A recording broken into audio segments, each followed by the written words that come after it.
Hey YouTube, this is Sensation reporting in for yet another review.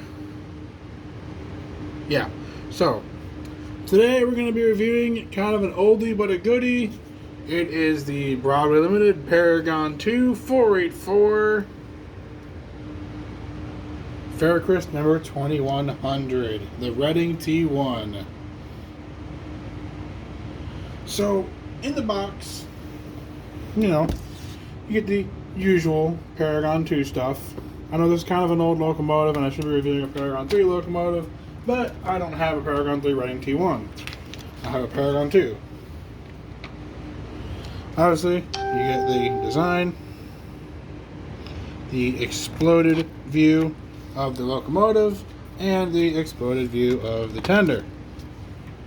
That is in the box. You get 2 speakers in the tender, with a big tender to fill. You have the 2-year limited warranty. And the most important thing is your operator's manual. Then, when you're taking all that out of the box, then you find everything else. Smoke fluid.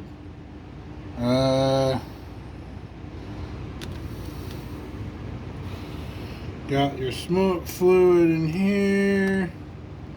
Got, oh, what the hell? Okay. Apparently you have a extra whistle as well. Then you've got your handy dandy Broadway Limited smoke fluid, which is always important to have because you never know when you're going to run out of smoke fluid. Or lube, as a lot of people use it for. Obviously this goes in, you know, right like that, so you can put the smoke fluid in. And then you've got some handy dandy tools in here. You got this thing which you can just literally just toss anywhere. It doesn't matter, it's not useful. Keeps the water out of the box. And you've got your tool here to put the traction tires on if yours fell off, and you have an extra scale coupler for the front if you ever wanted to replace the coupler. And the other thing is you have an extra drawbar, which is nice. Anyway, we'll go ahead and box the box back up. Oh, I'm forgetting something here. No, it's a little... Anyway. So we got the box back going here. Anyway, once you get your fine locomotive out of the box, you need to connect the tender and locomotive. This is done by, where's my extra one? I don't know. Okay. This is done by this little plug here. Now, this plug obviously you wouldn't use because it is got a part missing on it, which is right there. As you can clearly see, it's got a wire broken, so don't use this plug. But anyway, this would plug into the back of the locomotive. Make sure it's plugged in right. Make sure you use a screwdriver to push in the sides here and here, and plug it into the end of the locomotive. Now, that's pretty much your drive. That little plug controls the entire locomotive. So if that plug breaks, your locomotive won't chuff. It won't move, and it may short itself out. So don't do that. So anyway, reviewing this locomotive. Well, obviously this was a failed fan railroad, I think is what it was. I don't remember. I like the look of it. It's a Reading T1. It's supposed to be, you know, I think it still was 2100 even when it was in Reading Railroad. But now it's in Ferroequus, I think is how you pronounce that. I'm not entirely certain how to pronounce it, but I'm just going to say it's Ferroequus because that's what it says across the tender and that's what it looks like it should be. So anyway, I like the look of this locomotive only because it's got the red on it. It looks different than everything else I've got. Most of my engines are black. So this just kind of adds some color to it. Now, for most of the Broadway Limited Paragon to Reading T1s, or just in general 484s, they all run pretty much about the same. This one being no exception. Browning and Paragon 2 stuff is awesome. I love Paragon 2. I've got 3 Paragon 2 steam locomotives and 2 Paragon 2 AC6000s in UP. And in Paragon 3, I've got a Challenger, a GNS2, and an AC6000 in SP in Southern Pacific. So, back to this locomotive. Standard, it comes with a K number 5 on the rear, and this craplastic coupler on the front. Craplastic means it's a crap plastic coupler, so I just combine the two and it's a craplastic coupler. You know, I mean, if you don't understand it, it's craplastic.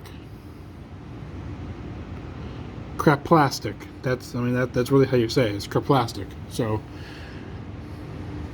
craplastic. Say it with me. Craplastic. Craplastic. Craplastic. There you go. Now you get it. Anyway, this locomotive is really well detailed. You know, it's got a nice coal load in it.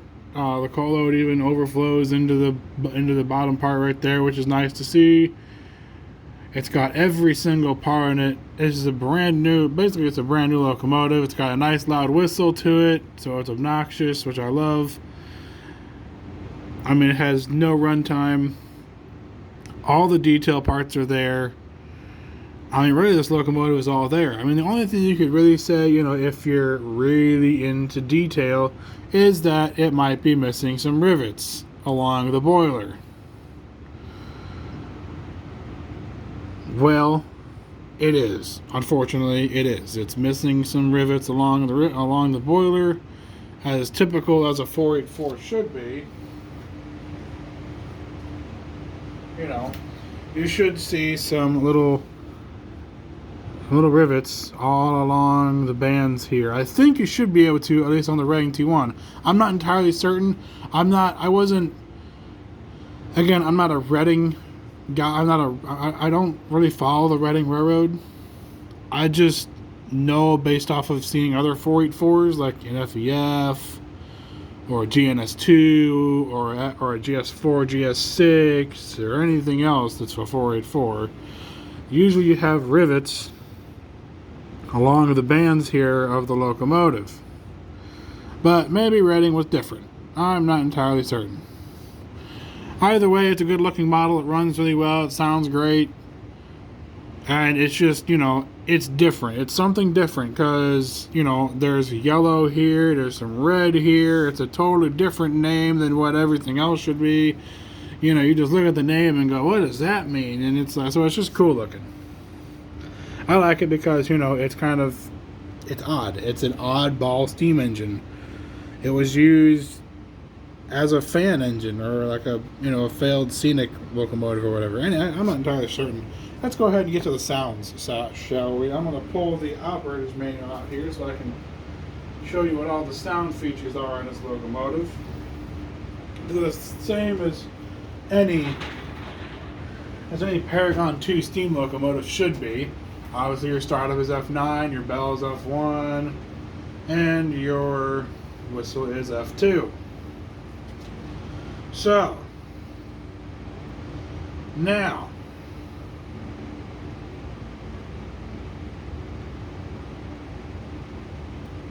let's go ahead and start this locomotive up by pressing function number 9.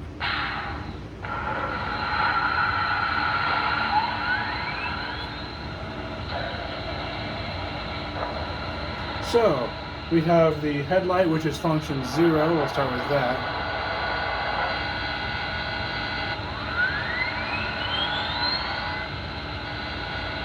Function 1 is your bell.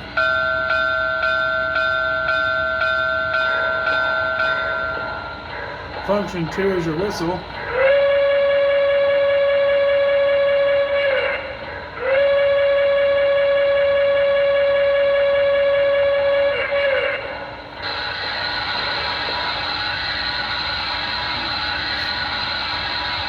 F3 is your coupler slack. So when you press F3 and you move it to speed step 1, it'll make that noise. Your function 4 is your air pump.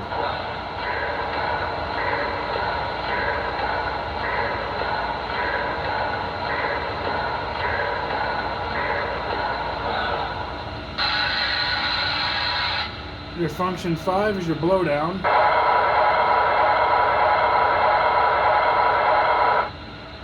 Six is the water fill.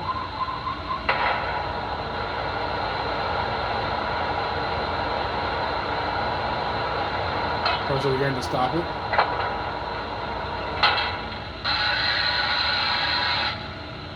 Seven is smoke on or off if it's equipped. I'm not entirely sure it's equipped with this locomotive. F8 is mute and volume. F9 is startup shutdown. F10 is your coal shovel or auger. F11 is the water injectors. F12 is the brake set and brake release. F12 is primarily used for a locomotive if you have the same number of locomotive on that same throttle. So you can if you have another 2100, you can park this one and set the brake, and it won't move. It won't move until you press F12. F13 is the grade crossing.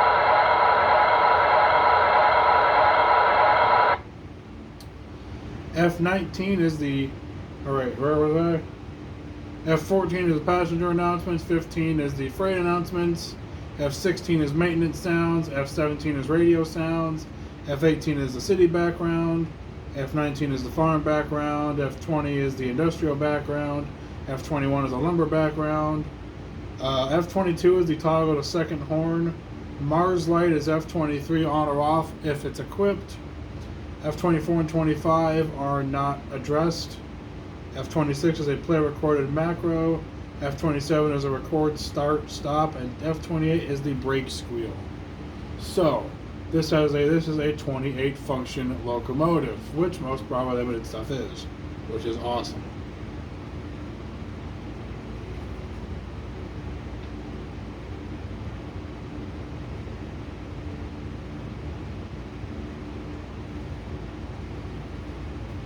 Just kind of reading through what's going on here. So, I mean, we had nothing more to this locomotive other than, let it run and show you guys what it can do. So let me hook up a train. Alright, so you got the train all hooked up, so let's send her on her way.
Anyway, I hope you guys enjoyed this video. Until next time, it's Sensation signing off. See you guys later.